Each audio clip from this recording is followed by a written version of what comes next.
Boa noite. Vamos dar início a uma sessão da Hora de Conto através da Rede Intermunicipal de Bibliotecas de Viseu e Dom Lafões. Vai ser a primeira sessão e, por coincidência, vai ser aqui em São Pedro do Sul, onde nós estamos reunidos na Biblioteca Municipal de São Pedro do Sul.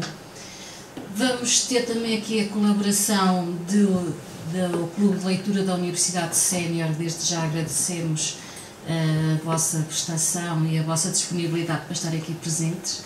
Temos também connosco o Joca Gralheiro, Ana Gralheiro, Conceição, já estou a trocar, e o António, que são familiares do Dr. Jaime Gralheiro. Porque esta intervenção hoje, iniciarmos com esta intervenção do Dr. Jaime Gralheiro. 2024 é o ano em que o Dr. Jaime Gralheiro fará o 10º ano de aniversário da sua morte. Para melhor do que nunca, seria uma boa memória pormos em prática o que ele escreveu, que foi a imensa literatura que ele tem escrita, que podem consultar aqui na Biblioteca Municipal e não só. Então vamos dar início com o livro que está em debate, que é Os Tendeiros, de Jaime Gralheiro. E eu vou dar aqui já uma pergunta aos filhos, que é a questão: o que sentiram quando viram e quando tiveram conhecimento desta obra do pai, do Jaime Gralheiro, que ficou inacabada?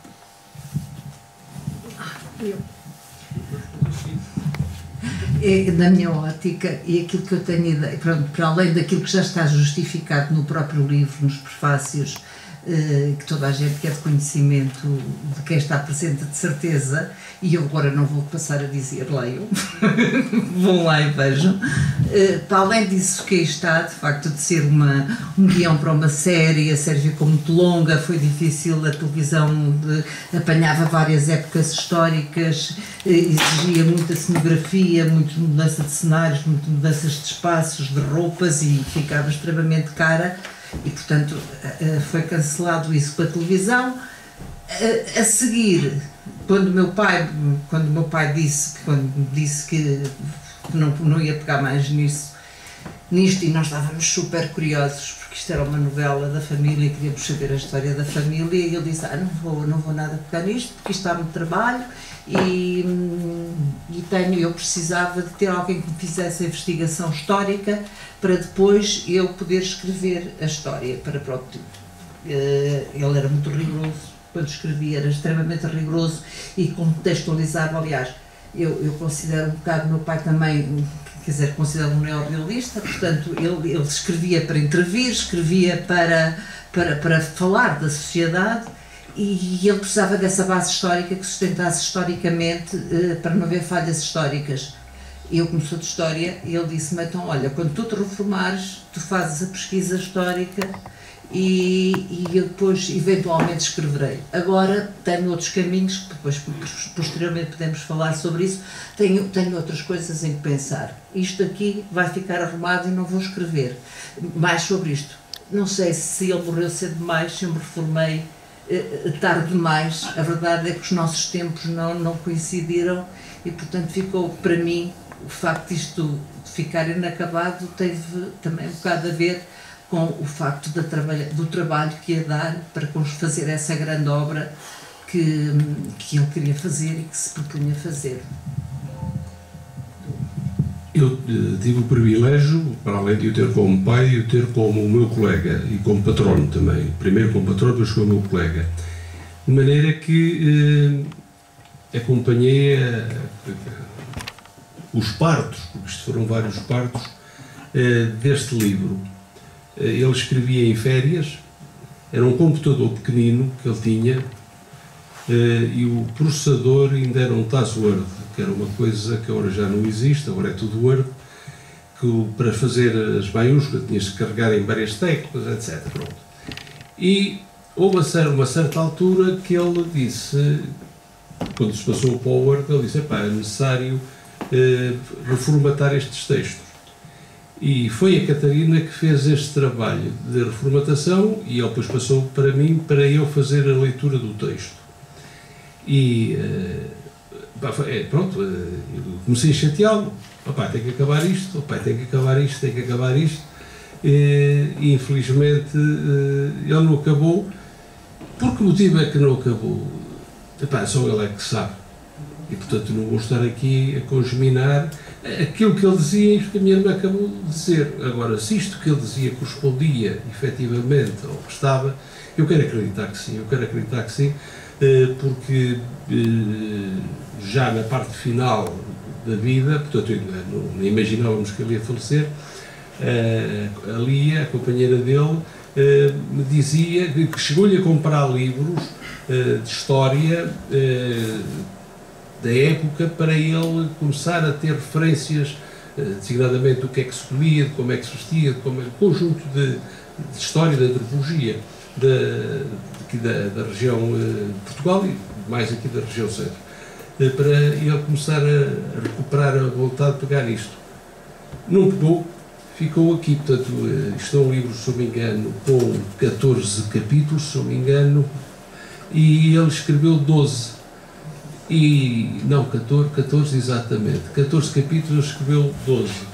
E quando ele faleceu, nós, filhos, entendemos que era uma pena esta obra ficar no papel, no computador fechado.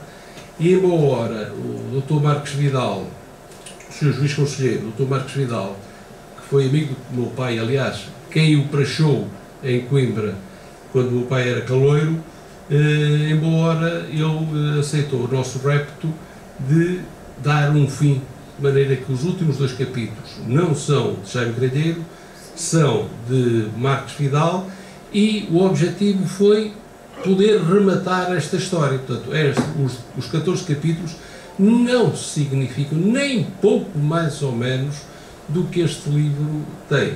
Aliás, a minha irmã não disse, mas está farta de me chatear e eu vou dizê-lo. Este livro, o que está escrito, vai de 1810 a 1870. Portanto, o que está escrito, a história, obviamente, que entra depois pelo século XX até 1978, se não me engano, 84, que é quando o meu... 84, que é quando o meu avô faleceu. Estava eu no 4º ano da faculdade. Portanto, a história vai até aí.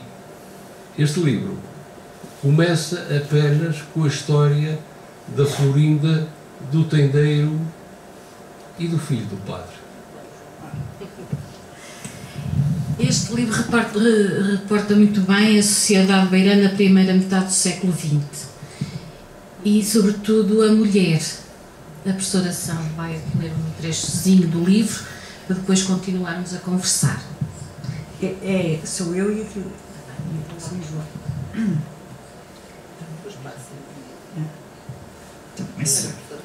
Teimoso como um burro é o que tu és.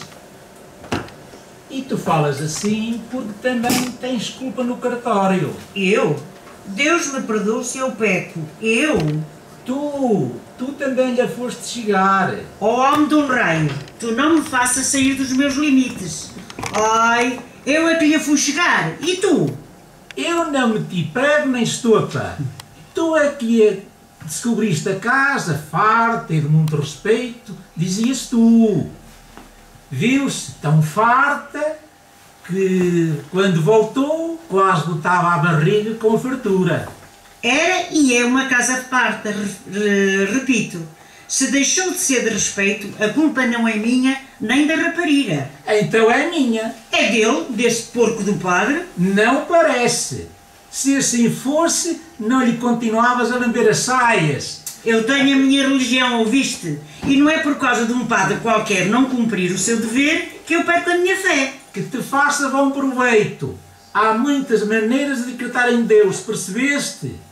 Eu também acredito. Até mais do que tu. Mais do que eu? Sim, mais do que tu, que não precisas de advogados.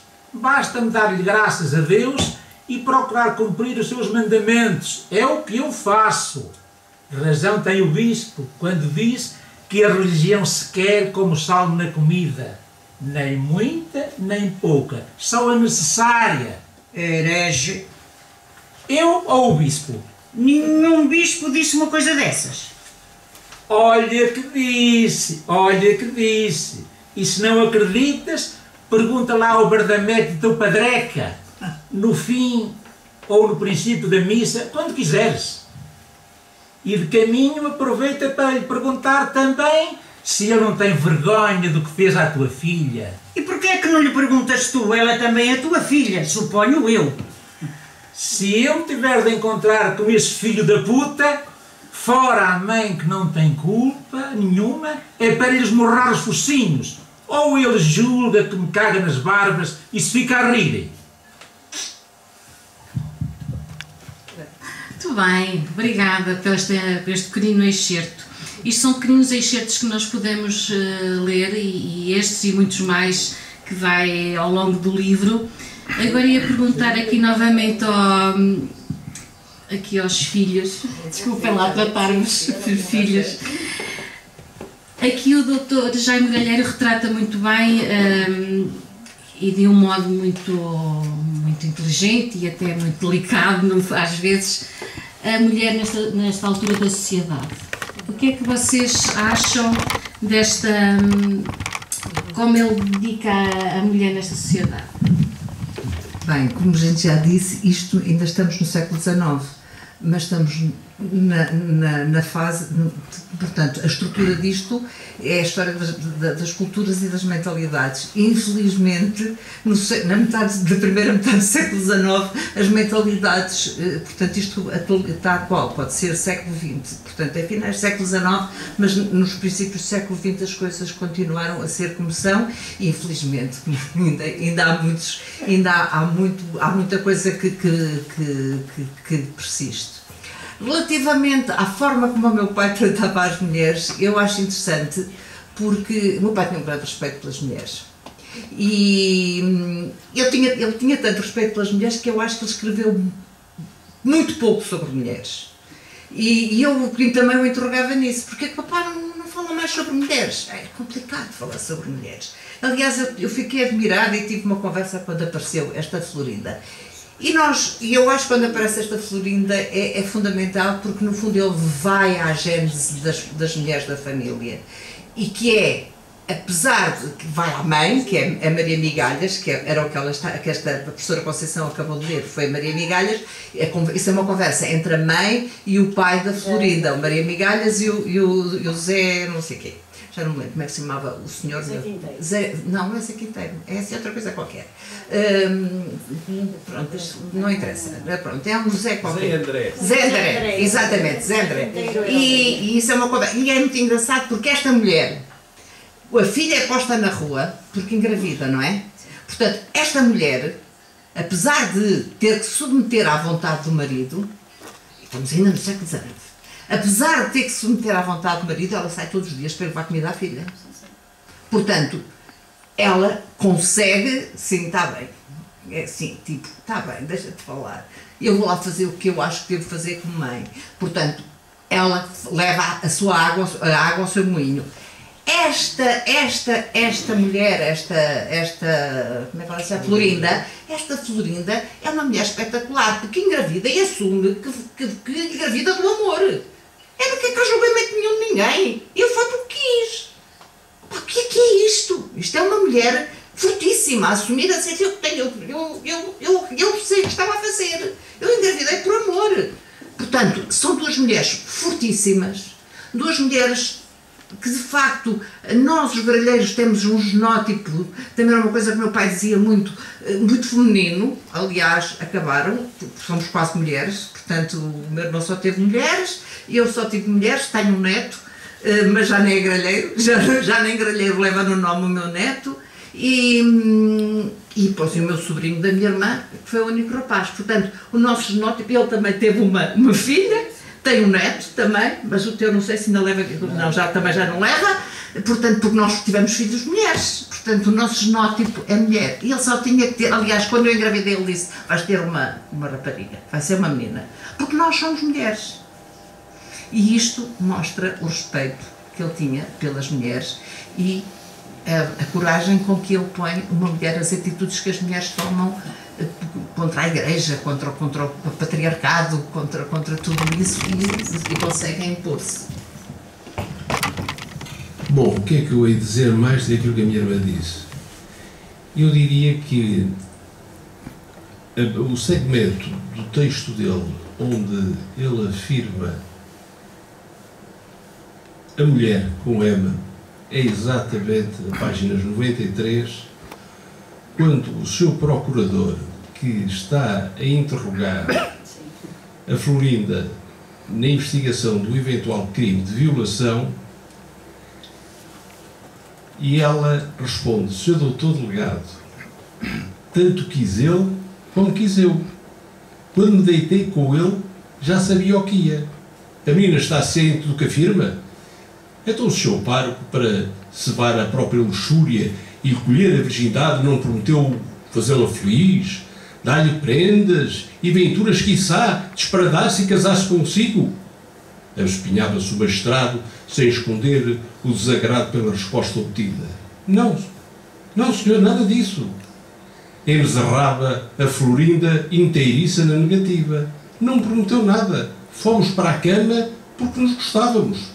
Então, ó menina, foram para a cama sem mais nem menos. Estava lá na cabeça acisada. A menina era virgem, no sentido de anteriormente não haver tido trato sexual com outro homem. Era, sim senhor, sabe a vossa senhoria, que o seu padre João me pôs as calças em cima. Ora, sendo virgem, não se deixava estrupar sem promessas sentimentais ou sem prévia excitação genésica, explicava o legado e tentava levá-lo ao rego. Só mulheres sem pudor, as prostitutas, vão para a cama sem mais nem menos, e ainda assim mediante espórtula justamente ajustada previamente. O que é que a menina diz então? O que a menina diz então não faz sentido, pois foi assim mesmo, conforme lhe falo. Portanto, esta afirmação da mulher enquanto tal, da sua sexualidade, neste texto brilhante, e depois ele retrata, o respeito dele é pela história. Ele retrata uma mulher submissa, uma mulher dona de casa, uma mulher formada para tratar do marido, e como mero objeto sexual, que era a mulher daquela altura, e que hoje parece que há quem queira novamente tornar as mulheres donas de casa e submissas, e o homem o pater familias, etc. Mas isso são os portugueses, depois é que vão decidir se querem isso. Mas são outras histórias, outras lendas, outras narrativas, como diz o outro. Portanto, confirmo que, aliás, é interessante verificar que o primeiro capítulo deste livro começa exatamente com a Florinda, com a história da mulher. Não começa com a história do João, que é o filho do padre. Começa com o tendeiro, depois vai para filho do tendeiro, que vai no fundo fazer a família Gralheiro. Começa com a Florinda, é o que me oferece dizer para já. Muito bem, muito obrigada.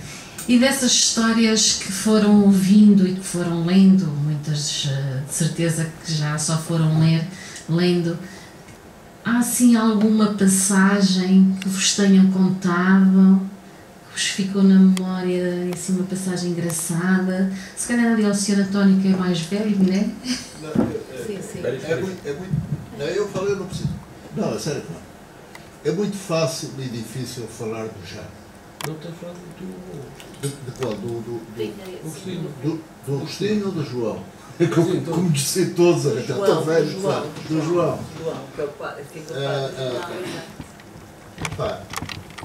eu era muito miúdo para falar disto, e depois de ouvir os meus primos falar, não, passo, percebe? Mas lembro-me do meu avô João. Eu conheci-o, tinha 10 anos quando ele morreu. Portanto, é este senhor que aparece aqui com meia gravata. E era, de facto, o negociante de gado graúdo, que e casado com a sua dona Ana Ribeiro. Agora, eu era muito miúdo para poder falar disto. Agora, fácil falar do meu avô e quanto eu acho que foi notável o meu avô Agostinho. Não por aquilo que consta aí na rua, mas por aquilo que ele conseguiu fazer e ver antecipadamente. Quando lhe faltou a mão de obra, ele transformou as suas propriedades em pomares de maçãs e olival. Quando foi o primeiro a criar em Sul uma unidade fabril que infelizmente acabou. Para mim isso, e ardeu 2 vezes, incendiaram-na 2 vezes, portanto isso é a parte mais fácil. Do meu bisavô, o nosso bisavô, não é fácil, porque eu era muito miúdo. Eles não conheceram, e o único vivo, além do Tinol, que o conheceu. Agora, o respeito ou o carinho com que o Jaime fala das mulheres, eu ia sempre porque ele vinha em casa, que só tinha mulheres bravas. Por exemplo, a minha avó Maria da Natividade, uma mulher notável, e depois as irmãs, que nunca se submeteram a coisíssima nenhuma. Portanto, tanto a minha mãe, que também está aí, e é a mais baixa. E a minha tia também, não. E isso, se calhar, ele sempre viu isso em casa, e, portanto, era fácil valorizar. Aliás, ele sempre valorizou. Depois já me falar da tia Guida. Não falo. Quer falar já? Sim, já agora. Histórias não é do meu avô. Histórias do meu avô. Uma história do meu avô. Eu, quando era miúdo, 15 a 6 anos, íamos daqui para Sul, para as festas de Sul, vinham as raparigas de Lisboa, e nós íamos lá cá buscar as lisboetas. E encontravam sempre o mesmo café. Eu estava, lá ia pedir-lhe a benção, eu beijava assim. E então pegava, metia a mão no bolso e tirava uma nota que vinha assim, num gasto sem vinho.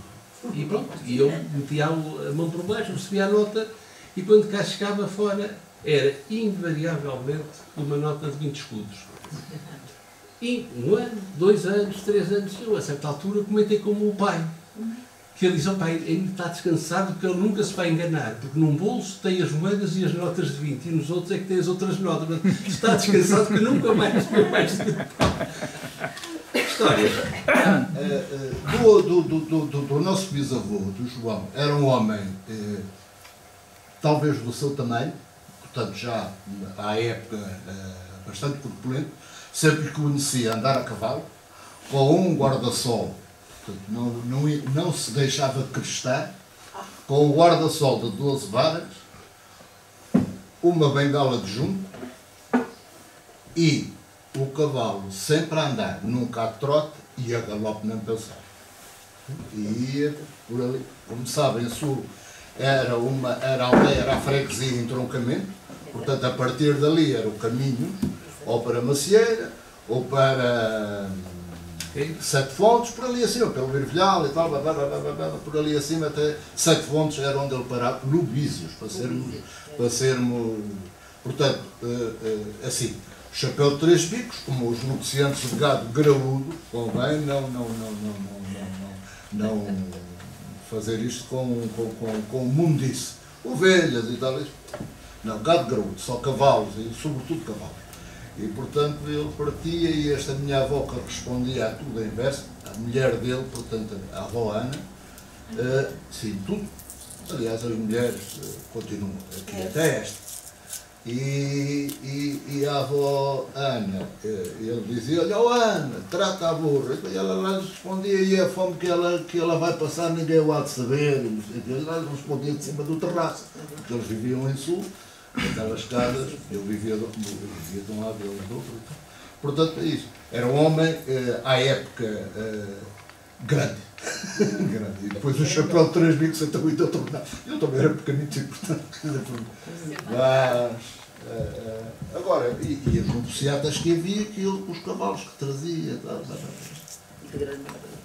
Eu realmente tenho alguma dificuldade em ter histórias de estendeiros, porque o meu avô, eu não entendia o que ele dizia, estamos a falar do Agostinho, não é? Ele falava muito irmão, não entendia o que ele estava, e pronto, era assim uma pessoa que eu tinha algum medo. Tinha assim algum medo dele. Portanto, não tem, com a minha avó já não, com a minha avó já tinha uma relação de muita proximidade, adorava ir lá para a quinta, ir para Lourosa era assim sinónimo de liberdade, porque eu podia brincar com a terra, podia fazer essas coisas todas, e a gente, os meus pais saíam para o estrangeiro, saíam para passear, e a gente percebia que os meus pais estavam para chegar. Podia não usar a pala, porque quem me conhece pequenina sabia que eu tinha uma pala no olho, portanto a minha avó deixava de tirar a pala, e a gente sabia que meus pais estavam para chegar, porque começávamos a tomar banho várias vezes por dia, portanto os meus pais estavam para chegar e não podíamos ter lama. Mas de facto eu dos tendeiros acho que só assim, no feitio e alguma coisa que me tenha ficado no feitio, histórias, sinceramente também vivia muito mais com os meus avós aqui de São Pedro do Sul e portanto não tenho histórias assim de tendeiros, não lembro. No livro Os Tendeiros que estamos a debater, há aqui uma linha de sucessão e é sempre no comércio, como já falou ali aquele senhor. E então vamos ouvir aqui o trechozinho que penso que seja o Sr. João a ler agora. Sim, então vá. Olha, senhor amigas, a questão é esta. A sua filha veio ter comigo para me comprar uns panos, para uma roupita e para uns coeiros para o seu neto. Só que não tinha dinheiro. Nem eu, Sr. Manuel, nem eu. Ninguém lhe pediu dinheiro, senhor amigas. Então, Eu queria dar os panos à sua filha. dar. Dar, sim, dar. Mas ela não aceitou e atirou-me com eles à cara. Essa agora, alguma coisa vosso Messê lhe fez? Não lhe fiz nada. Senhor amigas, não lhe fiz nada. Se não fez, disse, eu conheço a minha filha. Apenas lhe perguntei se ela queria ir comigo. E você acha isso pouco? Com os diabos. Eu não tenho lepra. No corpo não tenho, mas olhe que nem alma. Eu quero casar com a sua filha, senhor amigas. Casar. Casar. Tu e as outras? Quais outras? Isso passou tudo, juro. Aos 40 anos, um homem tem que assentar. Estou farto de mulheres malucas. Por causa da última, ia matando um homem na Feira de Sul. E se ainda valesse a pena? Não, acabou. Agora quero uma mulher a sério, uma mulher que cuide de mim e me dê filhos. Lá conversa. Vosso Messê não acredita em mim? Se quer que lhe diga, não. Mas eu sou um homem sério, caramba! Nos negócios, talvez. Agora, no tocante a mulheres. Estou desgraçado. Vosso Messê tem cá uma lábia. Oh, senhor amigas, eu seja cego se não estou a falar-lhe com o coração nas mãos. Gosto da sua filha, pronto. E quero casar com ela. Já que a senhora se opõe, peço-lhe então um favor. Entregue-lhe este embrulho. É a roupa para o seu neto. Dou-lhe. É a minha prenda de batismo. Obrigada. Mas olhe que isto não quer dizer nada, ouviu? Nada, senhor amigas. Absolutamente nada. Aqui já se vê que há umas personalidades fortes, como a Conceição e o Joca e o Sr. António já frisaram. Portanto, aqui o tendeiro, este Manuel, era muito forte e já tinha aqui a sua personalidade de comerciante. No livro vai-se acompanhando precisamente aqui esta vivência entre o Manuel e a Micas, não, a Florinda. A Micas era a mãe. E o Sr. João e a professora São leram aqui tipo em teatro. E o Jaime Gralheiros escreveu muito mais em teatro do que propriamente assim em prosa. Também era e este texto, como vocês também já frisaram no início, era para ser uma peça de teatro, um filme, uma série de televisão. E é engraçado que aqui continua coloquial, não é?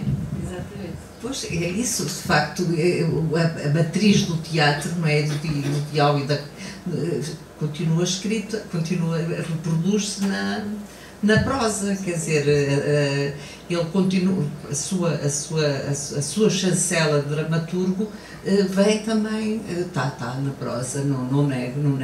E também até a poesia, quer dizer, porque há coisas que ele tem uma prosa, às vezes uma prosa muito poética, portanto, apesar de uma grande carga de mensagem social, histórica, antropológica, sociológica, tem essa dimensão e depois também muito afetiva, quer dizer, de facto as personagens todas elas estão carregadas de afetividade. É uma pena mesmo ele não ter continuado, mas pronto. Talvez o meu irmão continue, vamos lá convencê-lo. Vamos lá continuar, eu faço a pesquisa histórica. Bom, só talvez para tentar localizar um pouco no tempo aqui algumas realidades que são relevantes da estrutura desta família. E como é que há uma personagem que nos surge em 1930, chamada Jaime Gaspar Gralheiro, e que hoje estamos aqui a homenagear. Quem comprou a liberdade, o meu avô comprou a sua liberdade com uma coisinha chamada tungstênio, wolfrâmio. Foi o wolfrâmio que deu possibilidade ao meu avô de ganhar dinheiro, mas enquanto houve muito boa gente, alguma boa gente, aqui nesta região, que assim como ganhou, o estourou, houve outros, felizmente não foi só o meu avô, mas houve outros, entre os quais o meu avô, que permitiu aos filhos, designadamente ao meu pai, de fazer a sua carreira académica. O meu pai chega à escola, e a professora São falou há pouco que estava em Macieira não havia escola. O meu pai só vê a escola, a primeira letra que ele vê é com 10 anos, quando o meu avô compra a casa de Sul e eles saem de Macieira para Sul, e então é que vão para a escola, para a sua professora Mimi. Professor, deixe-me só abrir um parênteses. É assim, mas há antes, ele contratou uma professora que o meu pai brincava com a minha mãe, andaste na escola da Lucília. Exato. Que era uma senhora que ele contratou, porque a grande preocupação do nosso avô era o conhecimento. Ele percebeu muito, aliás, por razões que agora... ele percebeu que os filhos que tinham, e a grande pena dele era dos filhos, de ter de viver em Macieira. Então ele contratou a Lucília. Só depois, quando veio para o Sul, aí, efetivamente, fomos todos para a escola. Eu também andei na escola da Mimi. Na escola não, já andei na escola, naquela escola quem vai para o Ilvilhal, na escola do Estado Novo. Mas a Mimi continuava professora. E foi, portanto, ele tem um textozinho que eu tenho aqui assim, que ele conta que alguns amigos dele, que infelizmente já faleceram, que o ajudaram a escrever e a contar essas coisas todas, e depois quando vem fazer o exame da 4ª classe, inexplicavelmente, ele ainda hoje diz que não, hoje, escrito, que não consegue perceber porque que reprovou, e então o meu avô, Lamego. Meteu em Lamego e foram os piores anos da vida dele. Naquele colégio devem ter feito tamanhas que ele nunca perdoou ao colégio de Lamego. Só já muito perto do final da vida é que, a pedido de alguns antigos estudantes do colégio de Lamego, ele lá foi, pronto, para também fechar aquela página. Ele diz que quando escreveu a primeira peça de teatro, Paredes Nuas, quando escreve é para matar o colégio de Lamego. No colégio de Lamego, o que é que ele faz? Ele aproveita o colégio de Lamego para ler. Leu tudo o que havia para ler.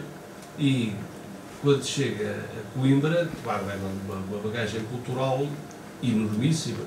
E, portanto, ele ele é um filho do Wolfrâmio também, porque se não fosse o Wolfrâmio, o que o meu pai fazia era guardar cabras.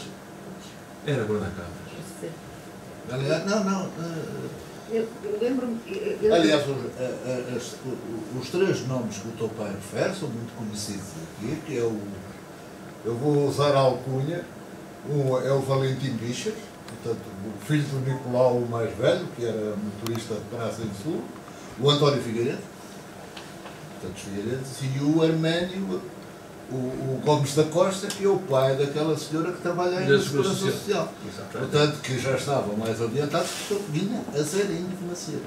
Aliás, eu, a minha mãe e a tia Natividade, o Tinó já nasce os seus.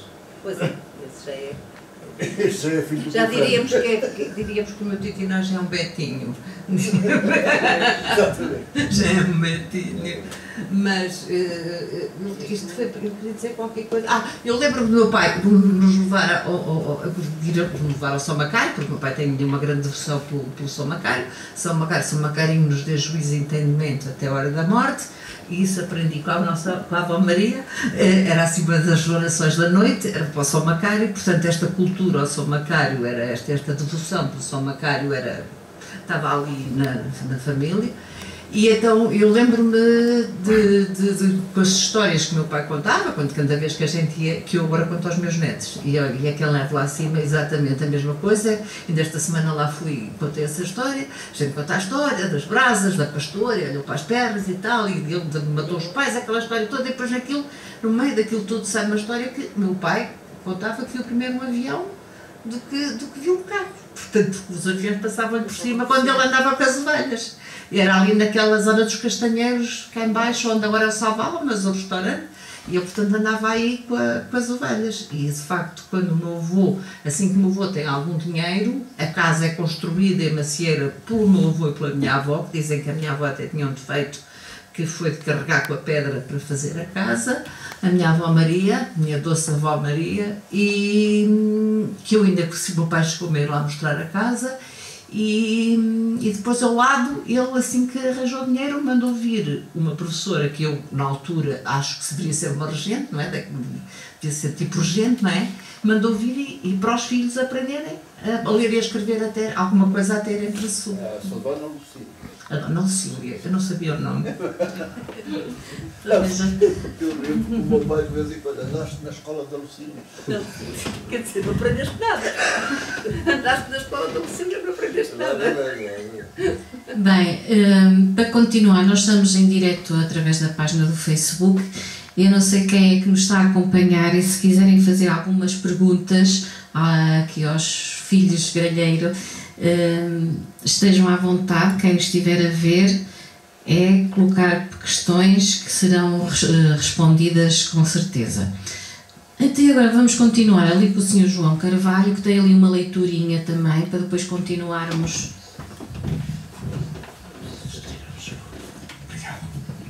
Então a minha leitura é do livro Os Dois Preques, das páginas, na linha da página 24 até à página 25, oitava linha.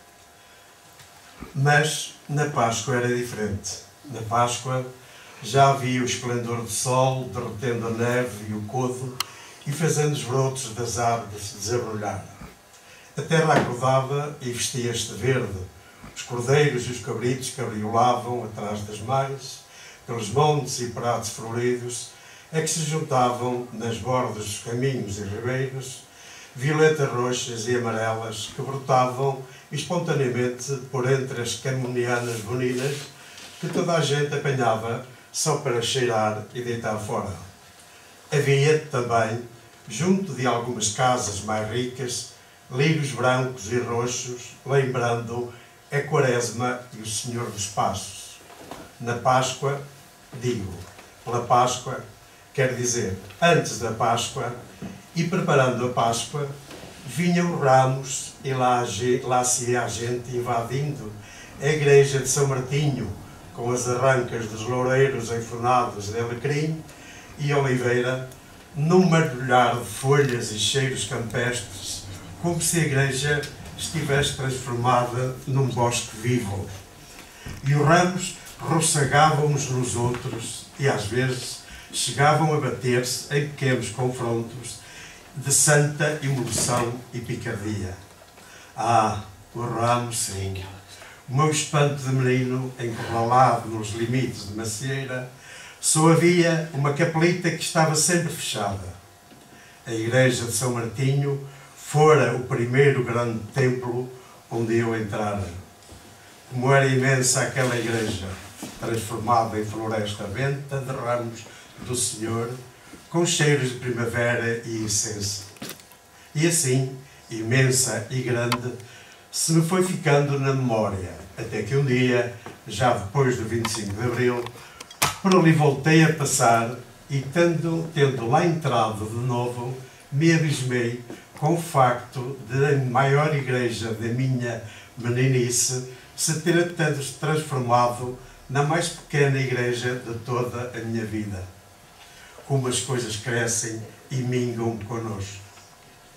Depois dos Ramos, sim, e logo a seguir a Páscoa com alegria das aleluias que nos traziam Cristo ressuscitado, mas estranhamente pregado numa cruz, anunciado desde longe pelo rebrilho sonoro do retinido das campainhas que acompanhavam o padre, o homem da cruz, o moço da caldeirinha e os dois das amieiras para consigo levarem os ovos. Padre cura, anda aos ovos. Sons que, cavalgando os outeiros e as muitas curvas dos caminhos apertados, subiam os contrafortes da serra, até virem bater nos limites da aldeia, onde a garotada ansiosa os esperava, para logo, esbaforida, correr para as suas casas, anunciando: lá vem eles, lá vem eles. E depois havia as amêndoas, e havia os flores, e havia o pão de ló, e as cascas do queijo que o padre e companhia tinham deixado. Ah, os Ramos e a Páscoa, sim. Este livro, os preques, também estão buscar na biblioteca e é um bocadinho a continuidade destes tendeiros. Os Tendeiros é a saga de uma família rural portuguesa entre os anos de 1967 a 1985. Nasce com um projeto de uma grande série televisiva e reporta um bocadinho a família. Portanto, este livro dos preques é precisamente aqui a continuação que supostamente não ficou aqui algum pormenor, mas o Jaime Gralheiro conseguiu muito bem naquele livro também mencionar a sua meninice, conforme foi descrevendo aqui a sua árvore genealógica, assim um bocadinho mais numa história. Nesta árvore genealógica, vocês filhos, têm assim uma figura que vos foi marcante, que ainda vos marca, não presencial, mas que ainda vos marca sempre que os gralheiros são fortes.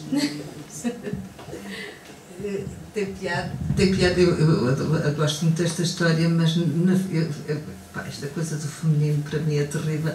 Eu continuo a achar que na família dos gralheiros, para mim, quem me marcou foi a minha avó. São as mulheres. Portanto, a minha avó era uma pessoa pequenina que se ouvia ao fundo daquela quinta enorme, lá no fundo do pinhal, para chamar os homens que era a hora de almoçar. Quer dizer, era assim uma coisa. A minha avó era uma mulher, não consigo descrever. Quando for grande quero ser assim, pronto, mais eu posso dizer. Era uma avó maior. Eu tive o privilégio de ter duas avós muito fortes, uma de formação completamente diferente, mas dois exemplos, pronto, espero ser assim também, que deixar assim marcas nos meus netos como elas deixaram em mim.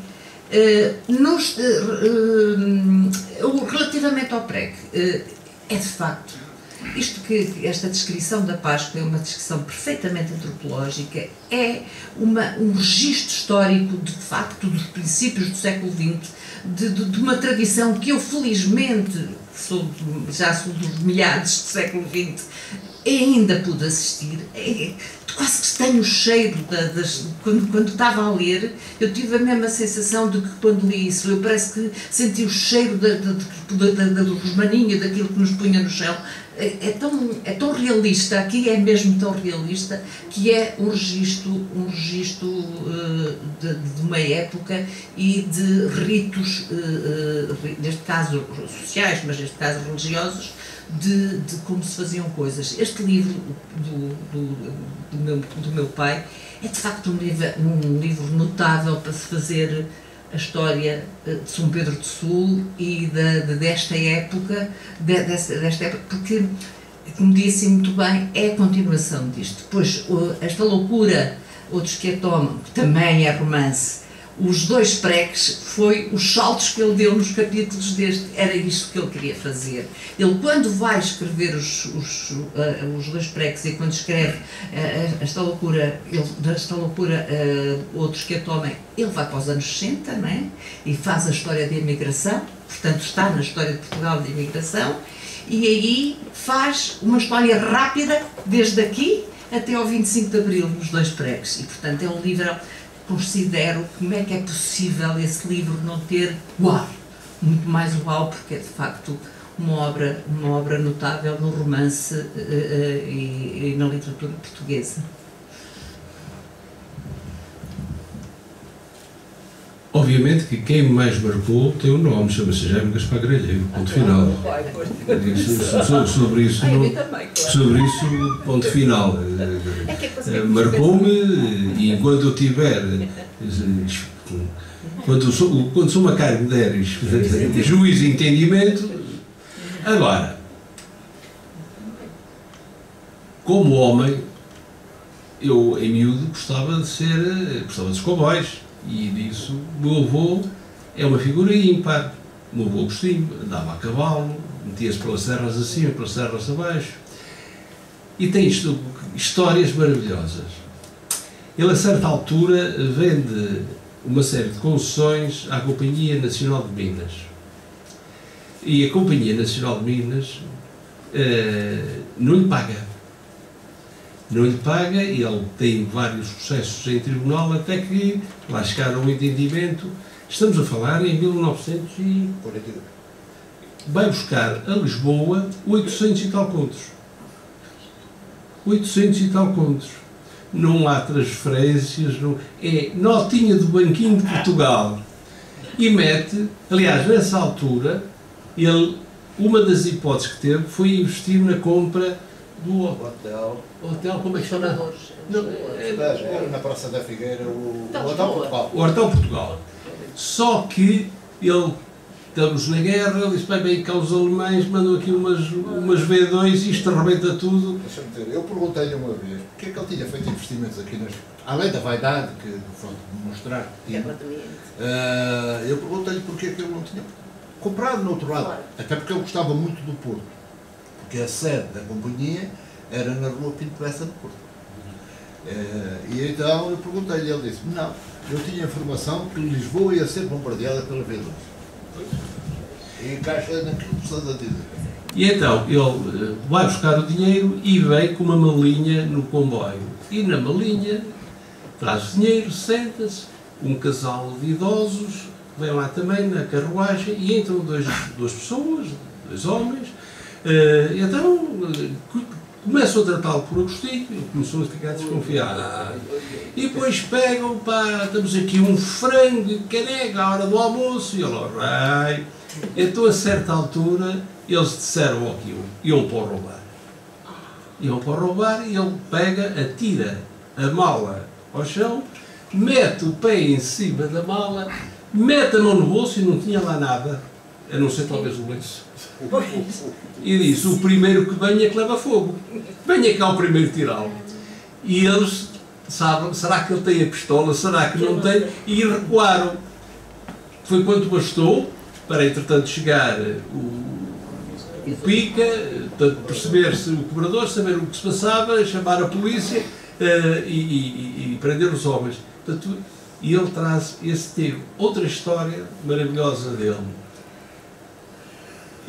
O Salazar, a certa altura, impõe um imposto de guerra em 1940 e picos, e o meu avô é taxado em 2.000 contos.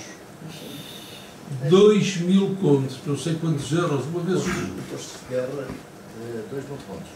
Tinha de pagar 1.000 por São Pedro e 1.000 por Castro Daire. E então, chega aí um indivíduo que se apresenta como sendo diretor das finanças e que vinha a mando do governo de Salazar para negociar com ele uma forma ali de se resolver aquele problema.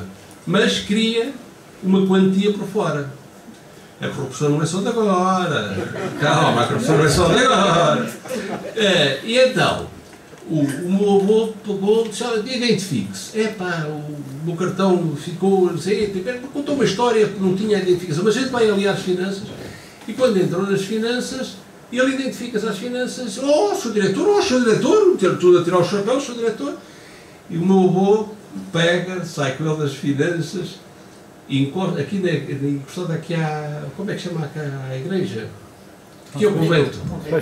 Encosta-o à parede, aí foi mesmo com a pistola.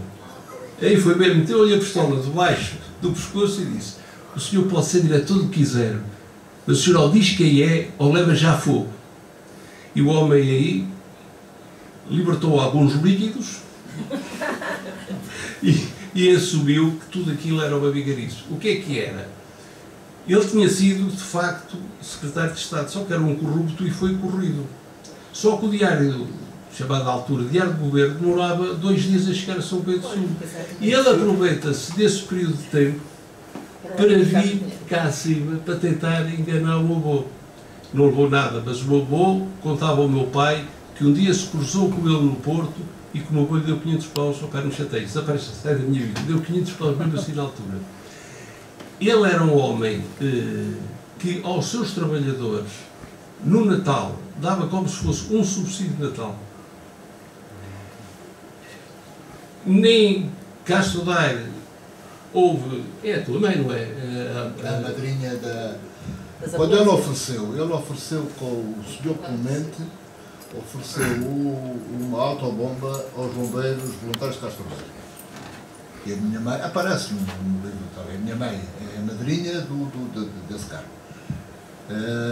E agora perdi. Ele também, em Arouca, levava dinheiro para a sopa dos pobres. Era um homem que tinha consciência. Aliás, aí é a mais notável. Ele distribui em 21 de dezembro de 1941, ele distribui pelos trabalhadores da mina 70 contos. Portanto, a distribuição dos benefícios não apareceu agora. Em 1941, o nosso avô distribuiu para os trabalhadores da mina de Rebouço 70 contos, além de ter dado 10 contos à misericórdia da Rebouço. Depois mas eu só achei notável foi a distribuição pelos trabalhadores da mina, pelas pessoas que efetivamente o ajudavam. Isso é notável. Nada.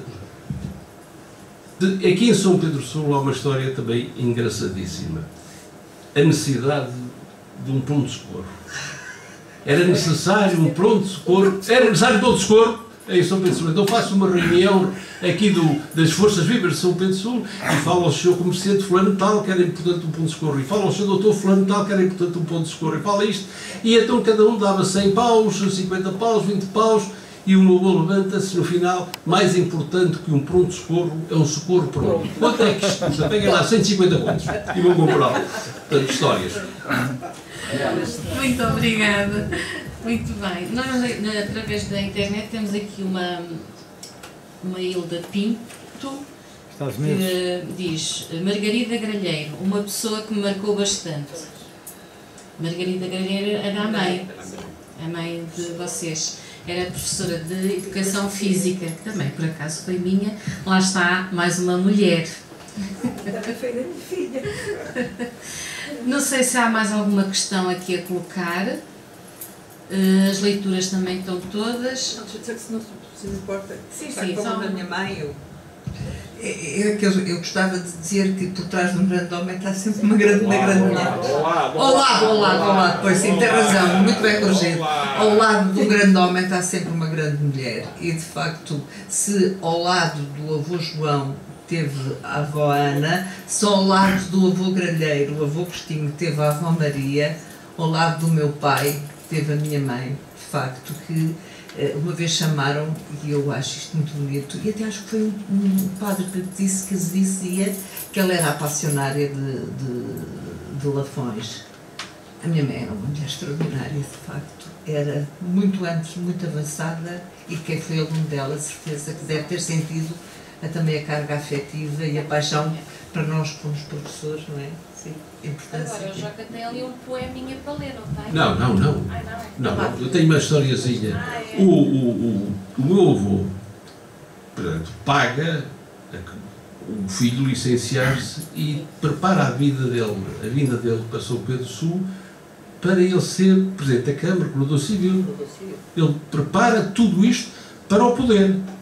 E organiza um grande almoço em Lourosa, onde ele é apresentado às forças vivas e é convidado pelo Arménio Maia para ser Governador Civil de Viseu. E o meu pai negou. E dizia o meu avô para o Dr. Marcos Vidal: sabe qual é o problema de Jaime? É o lençol de cima.